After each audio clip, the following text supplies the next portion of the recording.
Did you know that Dior has brought back Santal Noir? Were you a fan of this fragrance? Santal Noir was not officially really launched here in the States, but it appeared for a bit, then it was gone for a while. I bought my first bottle back in January of 2019 at Harrods. It was a Middle East exclusive, but for some strange reason Harrods had it as well, which I was in luck and brought it back with me. I was just recently over at Neiman Marcus for a $1 off promotion, and I noticed that they had Santal Noir selling again. Very, very exciting. I'm going to let you know about Santal Noir, and also I discovered that this fragrance is back. CACHEMIRE. It was discontinued for a while, and now it's back and selling. Go figure. Dior, I can't keep up with you. What are you guys doing with all these fragrances? Pulling them, bringing them back? It's so confusing. But either way, guys, today I'm going to talk to you about my favorite Dior PRIVÉE fragrances. You're going to want to know what they are. It's a rank list, a top 15 list, and also about a few additional discontinuations in the Dior PRIVÉE collection. So if you're curious to discover this line, then please stay tuned.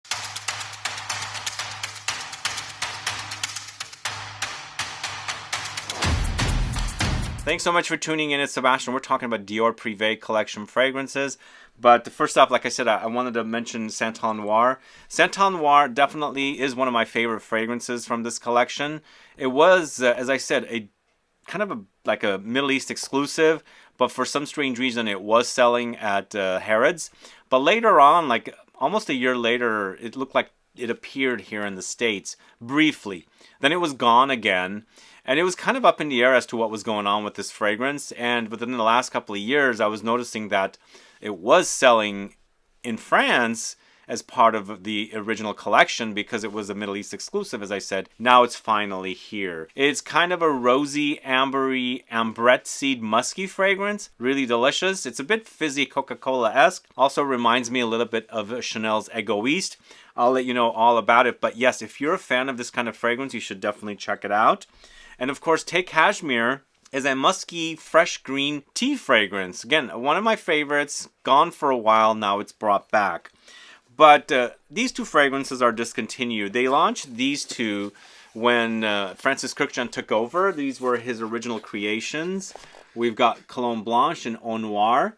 Those two are now discontinued. In fact, our Neiman Marcus doesn't really have large size bottles. They only had the small bottles. This was the trio that was launched together first.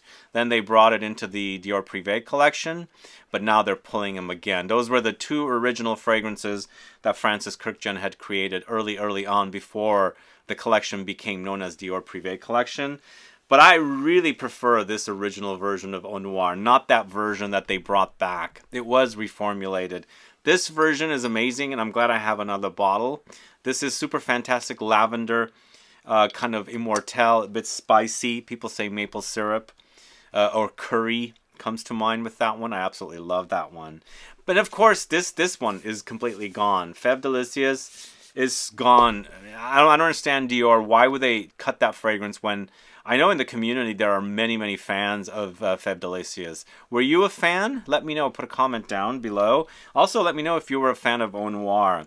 But just to reiterate something I have said in the past videos, a lot of the older fragrances are no more. In fact, I believe, from what I was told at Dior in the Rue Saint-Honoré location, the Dior PRIVÉE fragrances store, they said that they're no longer keeping the exclusives anymore. Like, they're not having the Mitzas and the leather ouds and things like that. They're all completely gone. In fact, Fève Délicieuse is also completely gone, but I'm sure there's backstock somewhere. If you're a fan, get it before you do, before it runs out. One last thing I want to say before I move on, but I wanted to buy a bottle of Eau d'Ispahan, as you can see right here. So Eau d'Ispahan, mine's getting really low. I wanted to buy a new bottle. I ended up buying this. This was a limited edition release from Dior in this kind of a very unique designed box. The bottle is the same exact thing. This was limited edition box. I don't get that, but anyway. But the cool thing about this is it's like launched like 2 years ago. So it's limited edition. This price point is not the same as the current collection. So since this is not, I guess it's kept the same price as it was launched because it was limited edition. So this I paid about $60 less than what I would have paid for a 200 ml bottle in the current boxes of any of the Dior PRIVÉE collections. So if you guys are in the market for Dior PRIVÉE, you don't mind a box like this. It's an older, you know, manufacturing or pressing or whatever you want to call it, creation. Then go ahead and get it. Because also, a lot of people are talking about maturation. So this has been sitting for two or 3 years. So this is going to be a lot more potent than what is sold currently. Anyway, just the little thing that I wanted to let you guys know in case you're in the market for any of these fragrances. So it was around $60 less than what I would pay for the same exact fragrance. So let's go ahead and get started with the top 15 list of Dior PRIVÉE fragrances.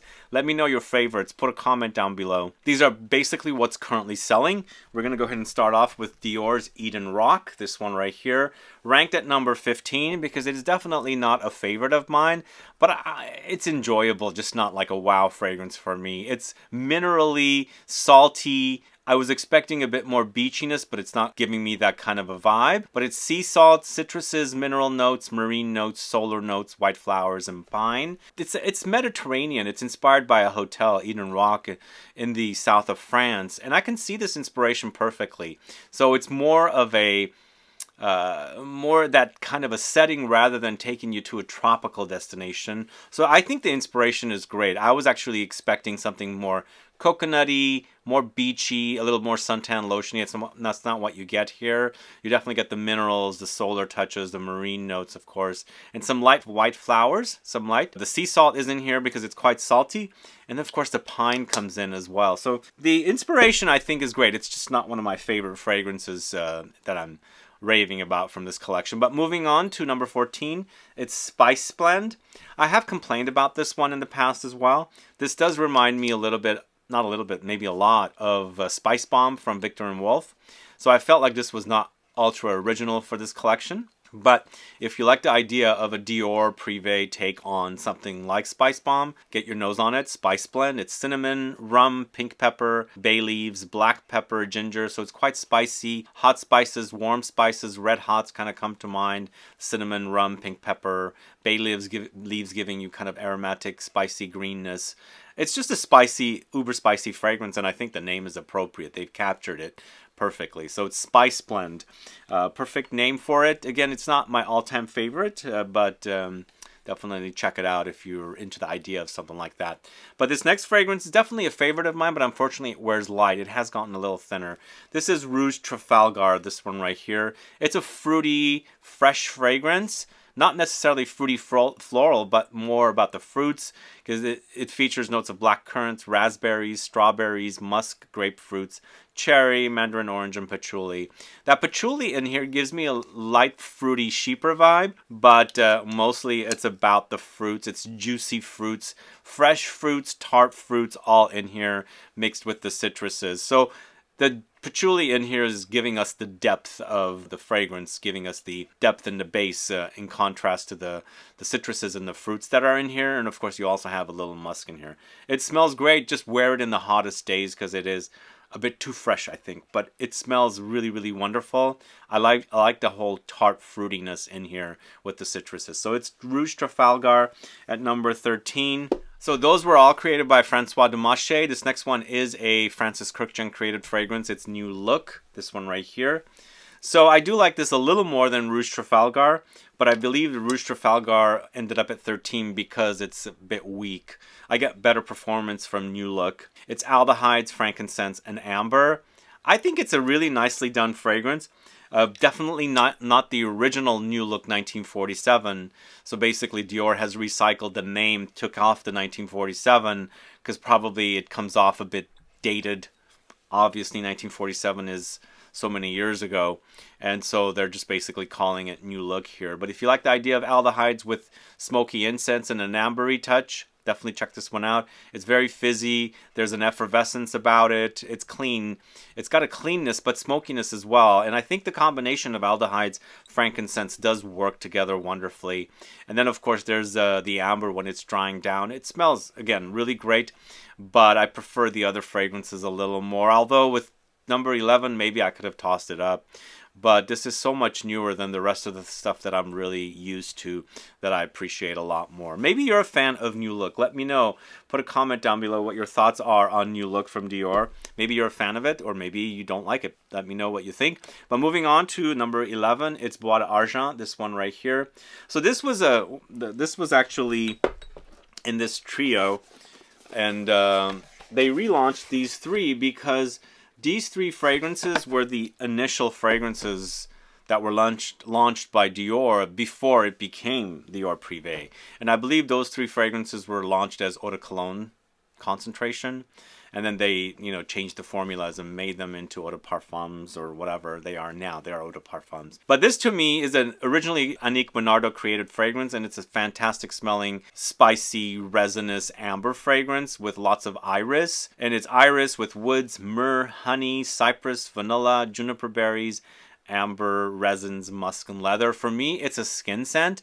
It's clean, it's ambery for sure, lightly sweet, very powdery, and of course some smoky touches comes in as well to give you this nice kind of a concoction of gorgeous notes. It's powdery, but light and airy and effervescent and ethereal, but there's some depth there with all the other stuff that's in here, like the resins and the frankincense and things like that. It's a gorgeously made, just wanted it to be a little beefier, but unfortunately it's not. But it smells really great though. It's Bois d'Argent from Dior.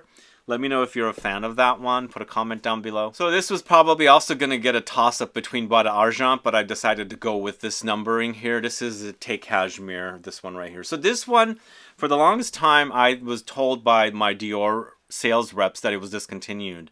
But last March, I believe, when I was in France, they told me it was back, and sure enough, it is back and selling. So this was a bottle I had bought about 4 or 5, maybe 6 years ago, and I really like it. It's kind of green tea with musk and some light floral notes in it. So it's a tea, mate, musky kind of floral thing. It wears very clean and fresh, perfect for summer, warm summer days, because there's a, you know, coziness about it because of the tea notes in here, but also a very refreshing quality about it. Lastly, also, because it has mate in the notes, it does have a green grassy effect as well. Really wonderful. I think it's really nicely done. It's just on the light side, even though it's an eau de parfum. So wear it when it's really, really hot outside, because this is going to come alive and shine in the heat. And the fact that it has that musk, I really love musky notes. It's a clean musk. It's not like a dirty kind of animalic musk, but it smells super fantastic. Let me know if you're a fan of CACHEMIRE. Put a comment down below. Let's go ahead and move on to number 9. It's La COLLE Noire, this one right here. So La COLLE Noire, I have a video of this comparing it to another fragrance from Louis Vuitton. I felt like there were similarities, especially for the fact that Dior and Louis Vuitton are under LVMH. They end up using similar ingredients. This to me is rose, raspberry, peony, lily of the valley, blackcurrant, musk, oud honey, sandalwood, lemon, peach, and amberwood. For the longest time, I had a challenging time with this one. I felt like there was this kind of dewy, watery effect in here that was also creating a bit of a cologne-like marine effect against the rose. Later, I've kind of like grown to enjoy it, and I like that kind of dewy, watery effect on the rose. I love smelling roses when they've been rained on, because you can kind of smell the water, the ozone in the air, whatever the ambiance and the whatever the smell of the air is against the rose. It's a great, great smell. If you've ever smelled anything like that, try it sometime, especially if the roses are very fragrant. You need some very fragrant roses in there. But this is also nicely contrasted with some fruits and additional floral notes. Eventually it has some light oud and some woods and some also like light sweet honey touches. But it's a really nicely made rose fragrance. For me, it's mostly the dewy rose effect. Again, kind of marine cologne-like at one time. Not as tolerable, but I really enjoy it now, and definitely highlighting here for this list at number 9, Dior's La COLLE Noire.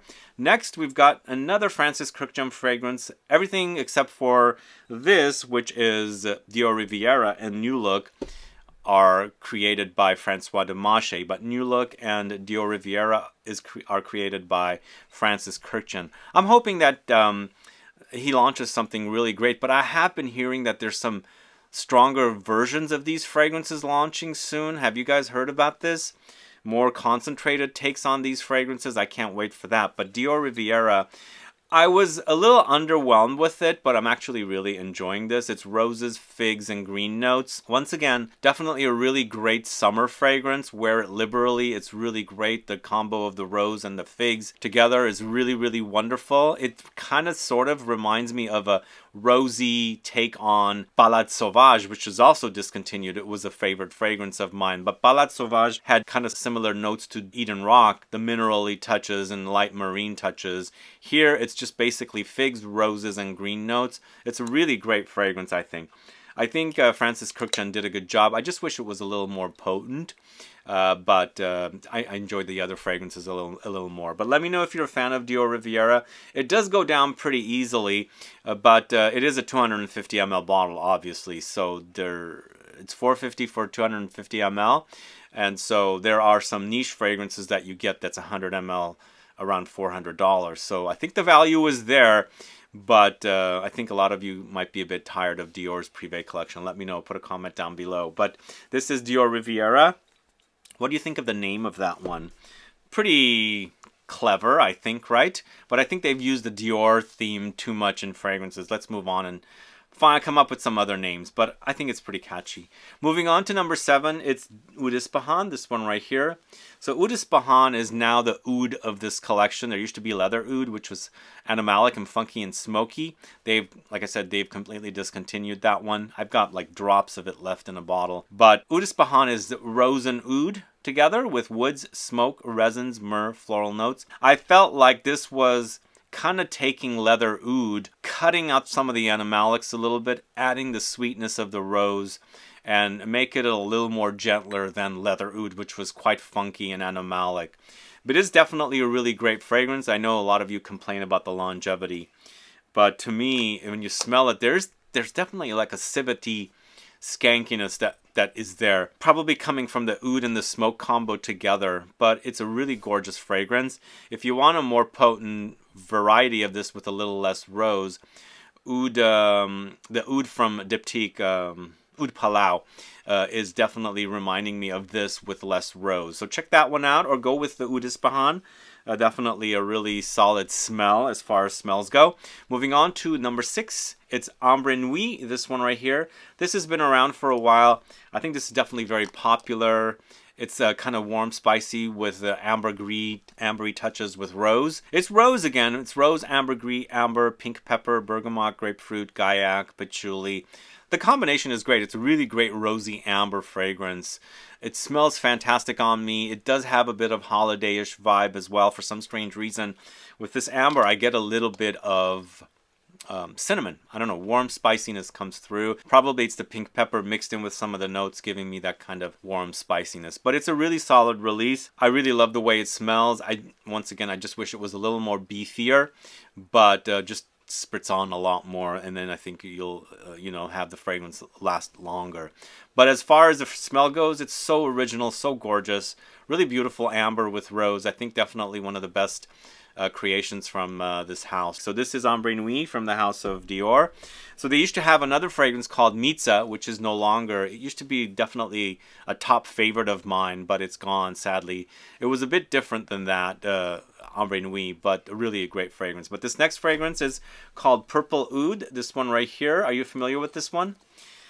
I really love the way this smells, and I feel like Dior's Purple Oud is what Tom Ford's Oud Wood is. It's got that very universally loved kind of a smell. It's a bit citrusy, but mostly oud wood, not a Middle Eastern oud. This is a Western oud, very tolerable. It's not animalic. It's just woody, oudy, spicy, and a bit citrusy, and I really love it. There is a little bit of a reminder of something like Encre Noire in here for some strange reason, but I like that about it, and I'm so familiar with Encre Noire. I really appreciate this fragrance, and I think it's really, really solid. We're not breaking any new ground here, but I think the composition is created really, really nicely, and it's got that inviting kind of smell for a Western oud fragrance. Let me know if you're a fan of Purple Oud. I really love Purple Oud. I think it's definitely really, really solid. Check it out if you don't know it, especially if you're looking for a designer oud and you're kind of tired of oud wood, this price point is also less expensive than oud wood. Although you can get oud wood at discounters, you can't get the Dior PRIVÉE collection at discounters, unfortunately. But you can take advantage of dollars off or gift card promotions at some of the department stores. Up next, a favorite fragrance of mine from this collection. I have a standalone video for this fragrance. Go catch it if you haven't watched it yet. It's Gris Dior, this one right here. Are you familiar with Gris Dior? Gris Dior is a mossy, rosy, patchouli, chypre fragrance that's definitely really, really solid. And I feel like it's a very popular fragrance for this house. It used to be called Gris Montagne in the past, and it's been redone by François de Mache several years ago. They first changed the name to Gris Dior. Maybe they reformulated it at that time as well. But to me, it's another rose fragrance. They do have a lot of rose fragrances here in this collection of fragrances. But this is definitely really great. Mossy, patchouli, and also that whole chypre style is here. I like this one quite a bit and it smells fantastic. And the fact that it has the oak moss or whatever they're using to create the oak mossy effect, along with the patchouli, it has great longevity, even though these fragrances are not room fillers. But as far as smell goes, this is really, really great. I absolutely love it. I love the rose against the oak moss and patchouli. There's also a bright citrusy touch here, and then dries down to some woods. Gris Dior, let me know if you're a fan of that one. Go catch my standalone video for that one. Next at number 3, TOBACOLOR, this one right here. Are you familiar with TOBACOLOR? TOBACOLOR is definitely really honeyed tobacco with some fruitiness.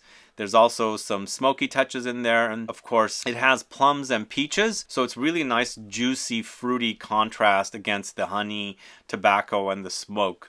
You definitely get the smoky, ashy tobacco presence here, and I feel like this blends perfectly with honey or vanilla, because we've seen tobacco vanille quite a bit, but in this case we've got honey against the tobacco, and it's a great combo. If I was to compare this to tobacco honey from Guerlain, I do prefer Guerlain's tobacco honey, but I've come to really, really enjoy this one as well.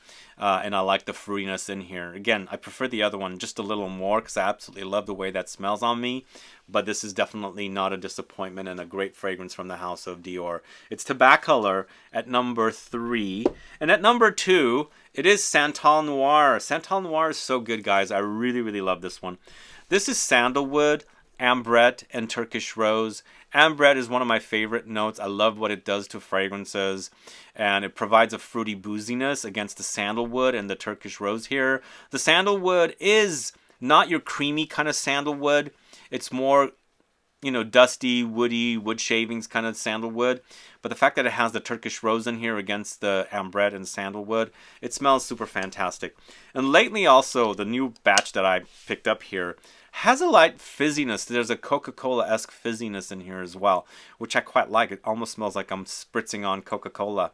Hey, I used to be a drinker a long time ago. I don't drink much of it anymore, if any. But I love having the effect of Coca-Cola. Let me know if you're a fan of Santal Noir. Put a comment down.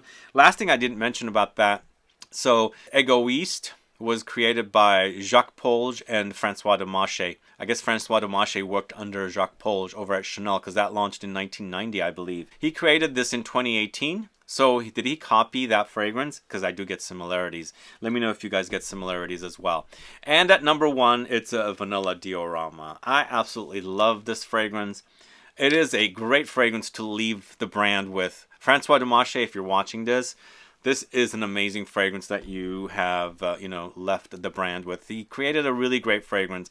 And sadly, we don't have Fève Delicious anymore, but Vanilla Diorama has become a favorite of mine from this collection.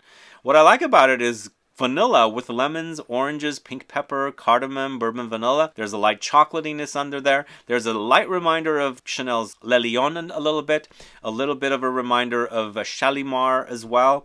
But more this kind of a vanilla that has this booziness, a spiciness, citrusy touches, and of course the full-on in-your-face bourbon vanilla. It is such a delicious fragrance, guys. If you haven't tried Vanilla Diorama, do try it. I highly, highly recommend it because it is super, super delicious and one of the best vanilla fragrances out there. Inspired by a dessert that Christian Dior apparently used to have at Maxime's in Paris. I think Francois Demachet did a great job with this one. And that is my #1 favorite Dior PRIVÉE fragrance. Let me know your thoughts on these fragrances, and if you have a top 5 of this collection, put a comment down. Let me know what it is, or just rank what you love. Put a comment down. I'd like to find out what you guys think. And what do you guys think about the price points? The 250 mLs are $4.50 now. They used to be a lot less. And again, if you are on the market for something, check with your, sales associate and see if they have these versions at less price, because I paid like I said $360 for that one, maybe $370, somewhere around there, and they're currently $4.50 for a 250 ml bottle. And some of the stores still have these 2 discontinued fragrances, Cologne Blanche and NOIRE.